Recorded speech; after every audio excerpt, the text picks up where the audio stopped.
And now X is in the building. Then came Jay, Rockefeller. Then Murder Inc. Now it's all these, me and Red, we good. But now we got all these. These dudes is huge. So you can't get lost in the shuffle, and you can't blame your label for that. It's up to you, really, from the gate to do your own self-promotion. Right. Your own fucking choices as far as your music and your rhymes and all. When that pen hit the paper, those are your choices. Right. They don't make them for you. All they can say is, well, we're not feeling that one. Or this is a lesson for y'all, by the way. When a label says, when you want to do a certain single, and the label is pushing for another single, but they let you get the single you want and shit, trust me, they are done with your ass. Finito with you. Don't do that. Let them get theirs. You'll have one after that. They'll give it to you, especially after it blows up, because I fought that All I Need shit. And I fought it. I didn't want to put it out, because it was at a point now where when we were doing these shows and shit, Wu-Tang together, I would come out and be girls screaming. Now for me, it's like, I'm grimy. Same clothes, 3 days in a row, nigga. I ain't trying to fucking, I don't want to go to sex symbol. I'm saying, who want to go to sex symbol route at this point? Because it's bro, you didn't understand what was going on? I did understand. So no, you didn't. What? And I'm telling you. You know how many chicks' cribs I went to back in the days as a teenager? Who did they have on the wall? And what's my big guy right, nigga? Oh, thank you. You kind of look like Method Man. Yes, I'm in there. I'm in there. Oh, even to this day. When you go on Power, the whole time, every Sunday, you flood the timeline. I used to walk in the girls' cribs and be like, oh, damn, all y'all got that picture of Method Man? That shit is crazy. The same one. Dope because when I was young, I used to have the same one with the hat. The same picture. Oh, wow. Or the braids out. Yeah. I'm saying, when I did the same shit, though, when I was young. I had pictures of New Edition on my wall, who I love, by the way. I had pictures of fucking Lisa. Cult Jam. Right? I had a picture of Ola Ray from the fucking Thriller video. Right. Love her. Oh, my God. But you became, for the women, you ended up on that guy. But at that point in time, it was like, this is how I viewed it. All the guys that did the sex symbol shit lost their audience, which was the dudes co-signing and shit like that. Because dudes, they playing the music. Chicks be like, I don't want to hear all that crazy, that shit. But they get exposed to it through their guys, whatever and shit.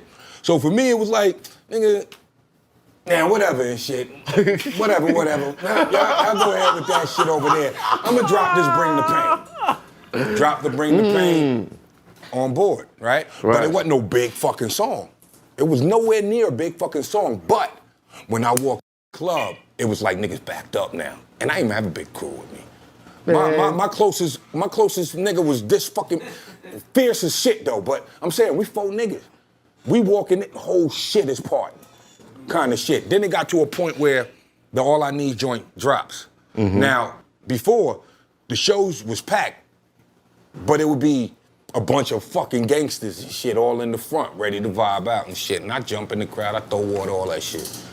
After that All I Need dropped, nigga, it was a bunch of blonde-haired, silver, clothing wearing, like flooded, all chicks, man. And it gets to the point, because I'm one of these type niggas, it gets to the point where it's like, yeah, I did come to see the nigga. Only bitches in here yelling for that nigga for, man. He got the pads for us. Yeah, fuck that nigga. I hope he trip on stage and break his fucking neck. Fuck that nigga. You was feeling the heat. But this the shit I'm thinking in my head. They didn't even necessarily feel that way, but this the shit I'm thinking in my head because I'm that type of nigga where it's like, nah. And we coming off a fucking a thing where niggas was wearing suits. And I really had a problem with that shit. I see different now, but I really had a problem with that. With the suits? Yeah. It was, when Kane started doing it, it was like, well, we still fuck with you because Kane got, Kane. Well, it's Father Kane. MC, a few guys. I mean, Heavy D. Nice and Smooth. It was a bunch of guys. It's funny you brought up Kane because Kane was on the sex symbol shit too. Yeah, so was LL. In my eyes, and look, in hindsight, I was wrong, but in my eyes at that era, that's when I was like, rock him the nigga. But shooting like, doing all the film work, those are long hours. Yeah, sometimes it depends. Like there's been days where I would show up to set. I just had to answer a phone, say a line, and do that 3 times, and then I got sent home. Shit like that. But then there's other days where you going in and you know it's a heavy load. Anytime there's extras, let's not say extras, background actors, because they're actors as well. Background actors, and there's more than 5, I've learned that you're going to be there for a long time. 5 to 6 background actors, you're going to be there for a long time. Is it because the performance depends on them? Well, also? I think it's the space. They're utilizing all the space, shots and all that shit. And just, I don't know. It just takes a long time and shit. So I don't have that director's eye yet. I don't think I want to direct. They like first ones there, last ones to leave and shit. And it gets stressful after a while, especially with studios breathing down your neck about results and things like that. But I can understand them having a vision and seeing that vision come to fruition and the dopamine that comes from that shit, you know? For real. I think I'd like to take a shot at directing. I think you can do it. Yeah. You smart as fuck, too. People don't know that about math and shit. Nah, they know it. I'm Appreciate playing. it. They know that motherfucker smart. They know that nigga smart. It's like, this guy, this self was my he was coming out there. That's a good deal, though, man. What would you say is the toughest scene you ever had to shoot? Probably my first love scene. And it wasn't on Power either.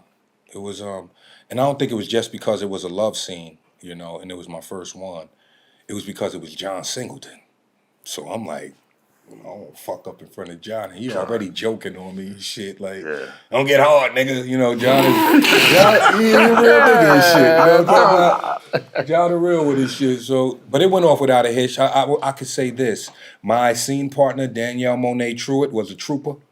She played the lead of the show called Rebel. I must have sweat a pound. I mean, like 3 gallons of sweat on this woman. Just out of nervousness or out of work? I don't know. Work and nervousness. You picking up? There was a lot of nervousness going on there. Soaking wet. And how many times did you have to go, like? How many takes? Yeah, like. It was a few of them. John likes to get all the angles and shit like that. Shout out to John. It was a few though, but that was part of like my audition process. Was my chemistry read was basically us laying in the bed, but we weren't actually in a bed. We were laying on chairs and shit. But I felt uncomfortably comfortable. Like why am I clicking with this woman like this? I just met her, you know. But it felt comfortable. It felt real. Right. Then I found out later on that we're born on the same day and shit, so that helps. Oh wow! Oh wow! It's like you're just laying there with your twin. What, nigga? This is where we at now in the world. Every word means everything. However you interpret it. Oh my God. You know? Why would he mention being born on the same day? I don't know how mature that shit is. It's not twin like. You know what I mean? Like I think he was talking about twin chemistry. flame. You know what I'm saying? Is it lack of maturity or a show of maturity that we can take words out of context and turn them into something else? Is it maturity or immaturity? I think it's immaturity. I think it's a little of both. A little both, right? Yeah, I agree. Because you got to be mature enough to know that there's some immature shit I'm about to laugh at. Right, you about to old enough to know better, young enough to not give a fuck. Some people stand on it, especially with pause. These them YNs, they stand on that shit. Like, nah, They still on it.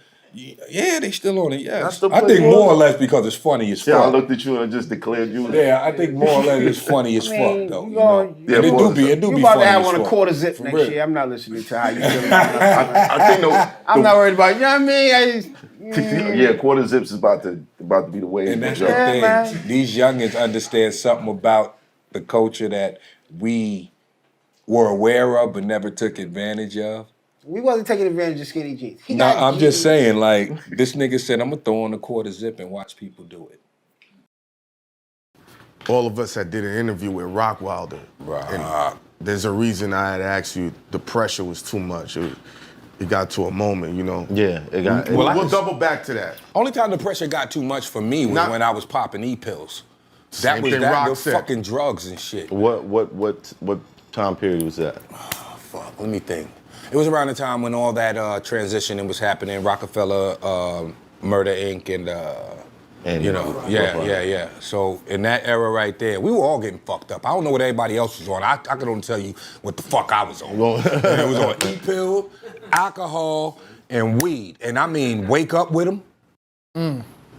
go to sleep with them, all kind of shit, like all day, all day process. And it got to a point where I was like, I couldn't eat. Man. I was very addicted to these shits, and it was like I couldn't. But why? Something to do. Was it a create? Oh, I'm going in the studio. I cannot write. You can't write on no E-pill. You can't sit in no studio on no E-pill. No. Yeah. Some other dudes. I mean, some dudes probably can. Me, I ain't gonna front. I wrote a couple battles on the EP. That's that. Damn. Impressive.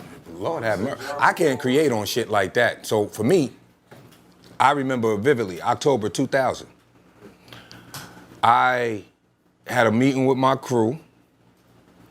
And I told them, I was like, New Year's, ain't none of us fucking with that shit no more. When the New Year's coming, it's gonna be 01, I was getting married. And I stopped in October. It's like, that was it for me. Stopped taking them shits and stopped drinking. I haven't touched the drink since. Since the last time you was on my show. That fucking nasty ass shit, I thought, Tiger Ball. you caught me with that. Man caught me with that shit, because niggas be telling you, no, it's like ginseng. That shit ain't nothing, no, it ain't. Ain't nothing in that bottle. It's really Chinese wine. There ain't a bone in that pot. There ain't no tiger's bones in that bottle at all. Not even a pinch of tiger in that bitch. Was that the era where you were turning down interviews? Because I remember trying to get at you and I was turning down interviews. Yeah, you're right. Yep, around that time. I was definitely turning down interviews. I was bitter. Why? What? I couldn't see. I mean, I'm coming down off fucking, months and months of E-pill usage and shit and depression, and I have these anxieties, especially social anxieties at times and shit. That's what Rock said. And I didn't want to talk to anybody because I didn't want to be exposed. That's how I'm looking at it. Right. I didn't want to be exposed in that moment. Very vulnerable. There's a feeling that you get. That's real shit, when man. when you like on the come down of them shits where it's like, I don't want to talk to nobody. You don't even want to say hi to people. Because you might say tell hi on yourself? No, because you just feel like you're not yourself in that moment, or there's something wrong, or people are going to be able to see that there's something wrong with you. So you kind of like You're trying to avoid become shame? closed in. It's like somebody who's first time smoking weed, and then y'all go to a public place and they just think everybody and know they're they like, high. now you're super paranoid because it's your first real time shit. being high. Wouldn't know about that But either. more than that, it's the serotonin levels in your brain is drained. Yeah. Serotonin is like, it's like the happy part. The calm, yeah. When that shit is drained, what you left with? You got to re-up then. No, you left with everything. Yeah, outside everything the else. house. Doesn't You the get it. E-pill re-up you? Oh, if you would have got an interview, you would have got so much shit. I would have been My whole goal in interviewing you was seeing the transition happening over at Def Jam, seeing them trying to like usher out some of my favorite MCs, and I wanted to expose that. And I wouldn't have a wanted you- career right now. I wanted you to. I would not. I'm telling you, I would have been airing some shit out, and that was how I felt at that moment. But that was me dealing with my own insecurities at that point, because none of those dudes ever did nothing to me up at Def Jam. Nobody who worked there, staff, anything.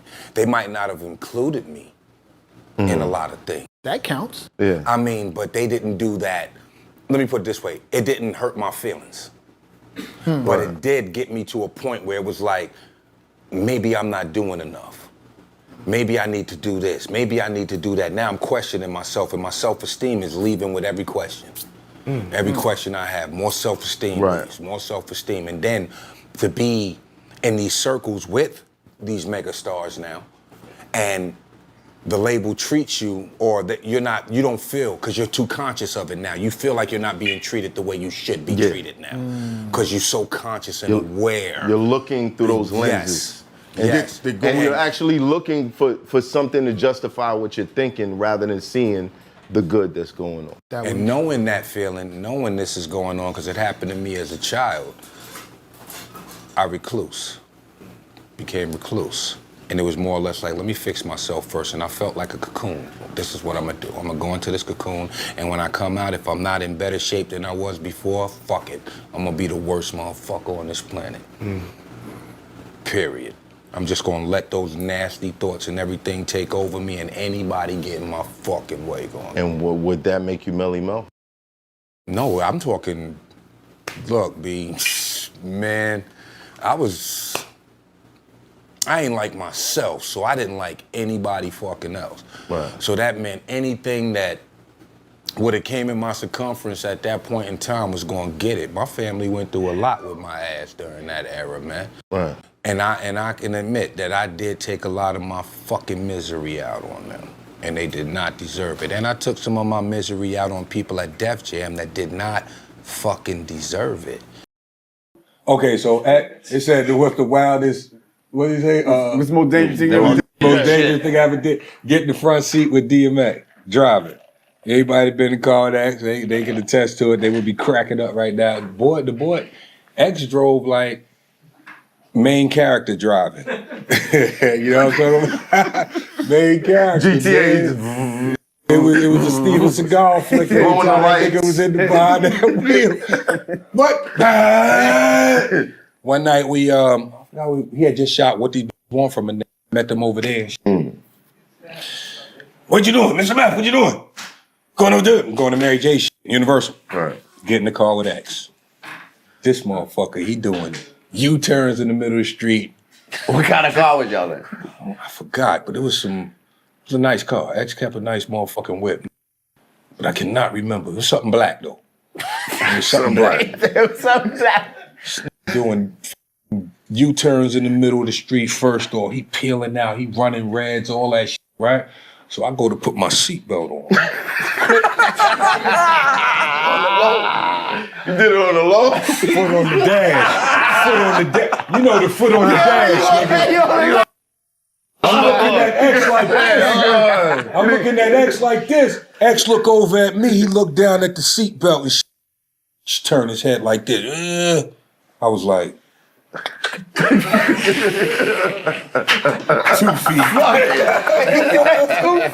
Word. But the boy, he drove, he was a madman behind that wheel, man. Drove crazy as and he used to, take me on adventures. One I remember most vividly is we was both at the Lamontros. And he used to go in the center median. There's like grass, a big grassy field. He would have his dogs with him sometimes and shit. But he loved these gas cars. He was out there racing. I hear my phone ring. Muff! What up, dog? Yo, come downstairs. What you doing? I was like, I gotta go. No, you're not. Come downstairs. We're gonna go get these cars. I'm like, all right. Get in the car, more wild driving. Now, when we get to the hobby shop, it's on the opposite side of the street. I already know what's coming. Big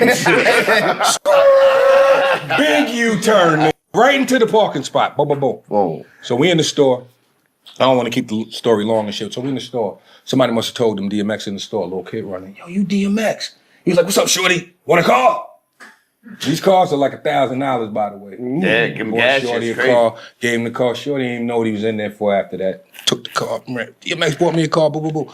And there was a lot of this shit with X. X was the type of nigga where very aggressive, but his heart was big as fuck. Yo, listen, Give man. you everything. Like, here, take it all.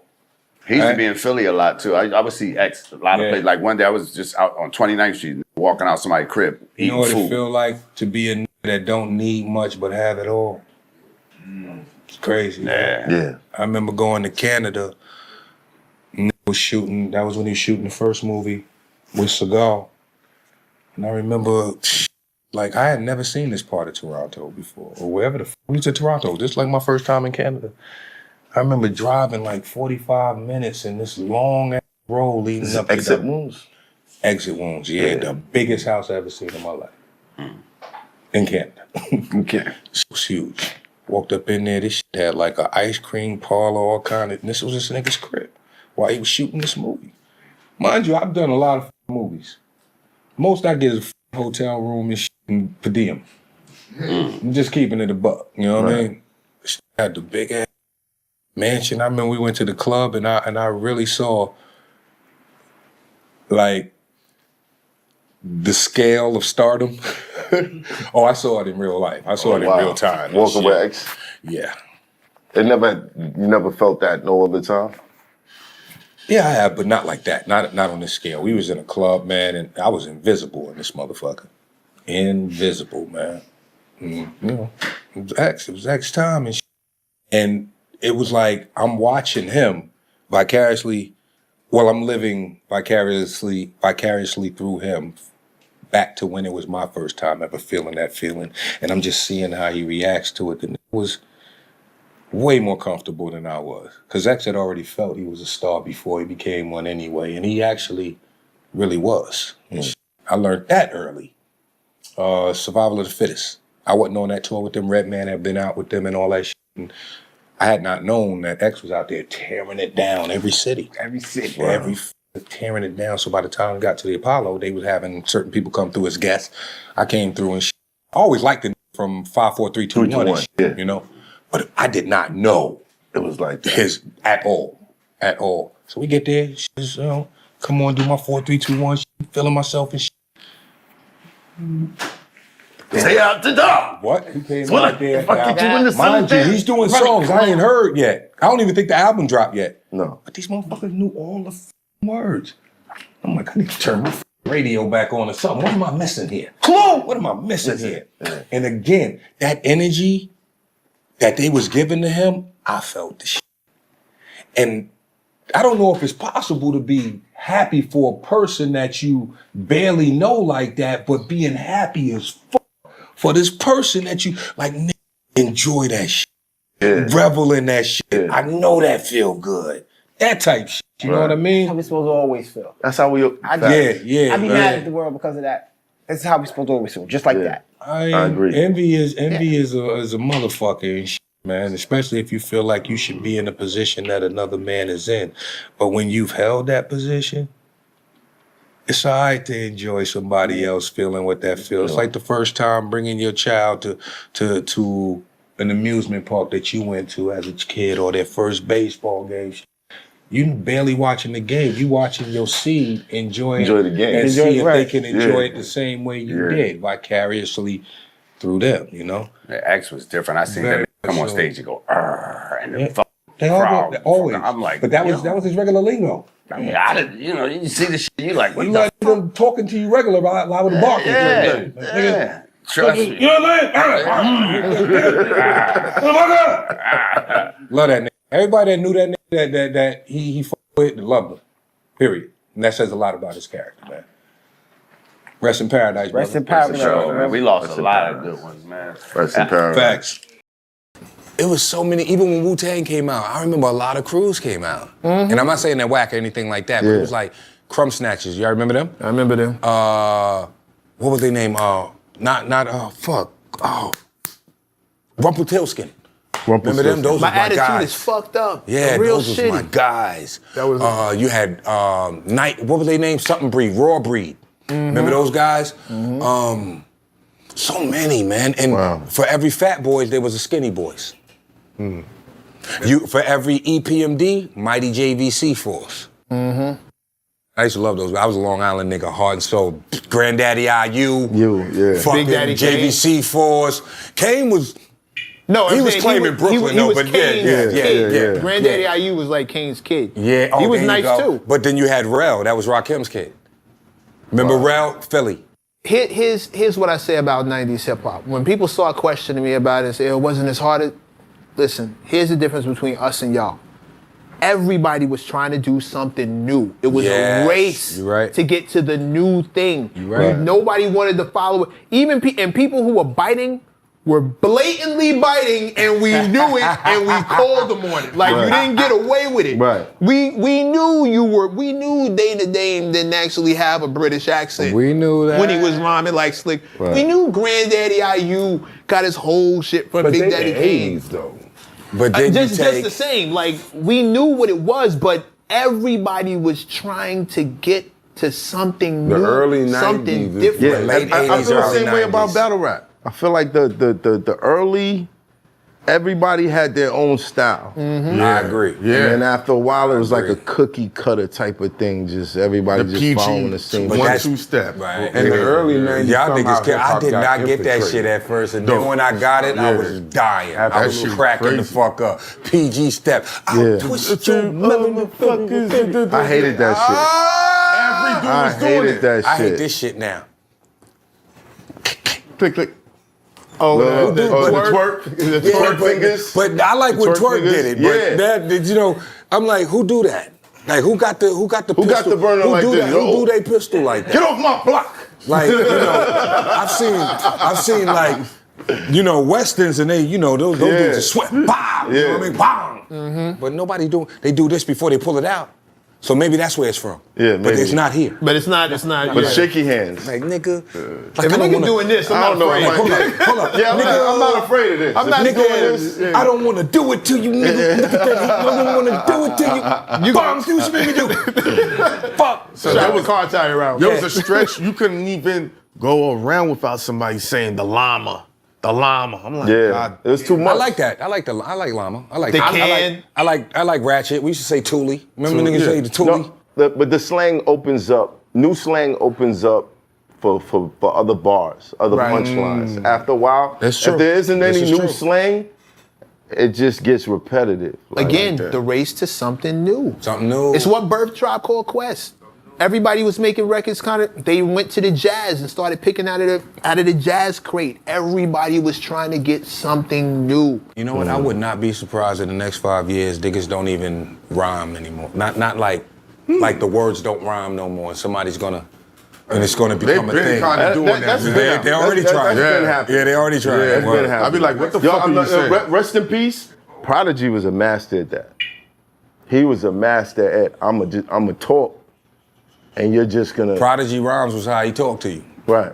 Look here, nigga.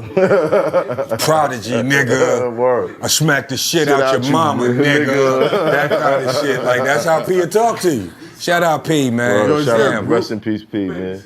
a group. Is there a group since y'all came out that came close to resembling what Wu-Tang did? There's been a lot of them, Like- but not at the Like what they not at the at level. the height. You can't. Lightning ain't gonna strike twice. No, of course You know. not. But the thing that with us was we weren't. Because Master P and them had a movement. You gotta look at that too. Yeah. Right? Then you gotta look at Cash Money. Cash. Even Diddy when they was coming up. Same shit. right. Everybody has a But movement. what I'm talking about, like, let's just say even the ASAP mob, where they had Rocky, Ferg, them dudes rapping, like something like I would like to think we inspired some shit like that. Yeah. But in the same vein, these little niggas is. Black people as a whole are fucking amazing, man. Yeah. We do some amazing Talk about fucking it. shit, man. Talk about it. Those little niggas, they nice because they nice. That Of shit course. got shit to do. with it. And, you know, I'm not maybe, saying inspired. maybe that unity thing. Yeah. We kind of pushed that agenda because I always felt like, you know, always gonna be strength in numbers. And niggas always feel that way, but then it's always one little weak link in the chain or some jealous nigga that just fucks everything up and now JR, don't nobody want to Junior fuck with Reese. nobody no more. And people be thinking that shit about Wu-Tang. Them niggas don't fuck. We fucking with each other. Our kids, How would y'all our avo- kids how did grew y'all up avoid together. that? How did Yeah. y'all avoid that? Yeah. Building. That's all. That simple. Yeah. Just a bunch of phone calls all the time. Talking to niggas on, you know, there's times where Jamela hit me, Master Killer. Peace, Jamel. Yo, I just wanted to call you, say I love you, Lord. You good? How the family? Yeah, everybody good and shit? All right, then. I see you. Huh? You know? And when I don't see ghosts, you guys' kids are my nephews. You know what I'm saying? Like blood. Like his baby mother and my wife are sisters. Oh, Ghostface, his kids, same shit. They was raised around my kids, and I see them a lot to this day. You know, so I mean, So y'all those were bonds, just living those the bonds are lyrics. forever. And it's like having family members that live in different states. You know, you want to check them every now and then. Right, and shit. right, right, And right. then when y'all all see each other, It's like y'all never left. all right. Yeah. my C's married his That C's. Wu-Tang picnic it's Yeah. crazy. But see, I All like up in the family. it now because dudes ain't see. See, I like when we get a little space from each other and don't see each other for a while and shit. Because I've been on my, so I like coming around dudes. You know, got a little power contract coming around dudes. Like, what's happening, man? If you want to help bridge the gap between the youth and the grown, I don't want to put like extra pressure on, but you're one of the guys who's gonna have to help usher that in. Well, What's yeah. the name said to Q-Tip? We had when we had Q-Tip in here, he talked about having a conversation with Tyler the Creator, and Tyler told him, "I need you to Put out come something out new. because Yeah. I need to see what being fly at 50 looks like." Yeah. Right. And you are the guy for a lot of How the us. fuck did? Okay, go ahead. I'm You are the guy for so many of us hip hop heads who came up at Hot Wax and Fat Beats and all them spots. When we want to know what the next thing looks like.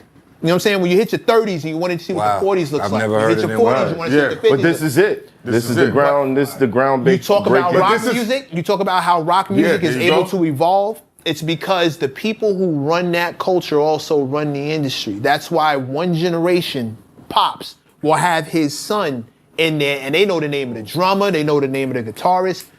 We are entering now our phase where there are hip-hop grandparents, hip-hop parents, hip-hop kids.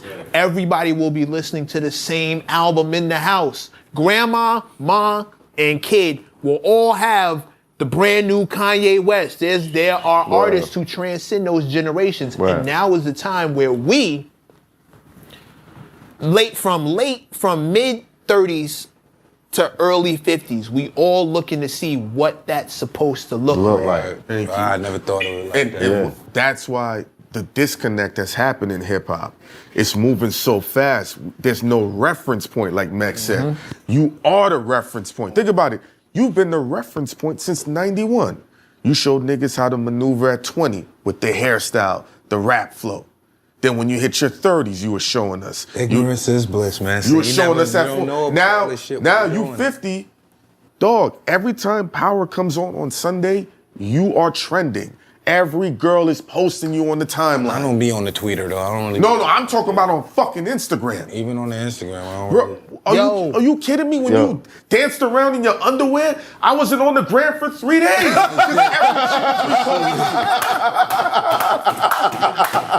There's a girl right now that wants me to get a drop from her. If I FaceTime her right now, she's gonna leave her nigga. It's hot for trapper turn smack rapper. Only smack rapper that you know is smack rappers. Got bars I can hang with the backpackers. Trap star, I don't hang with the backpackers. I'm in the hood with the work, you heard. Making fiends leave earth, you heard. Got your baby mama thirst, you heard. Feel the flow, nigga, throw it in reverse. This the wave you need to surf, you heard.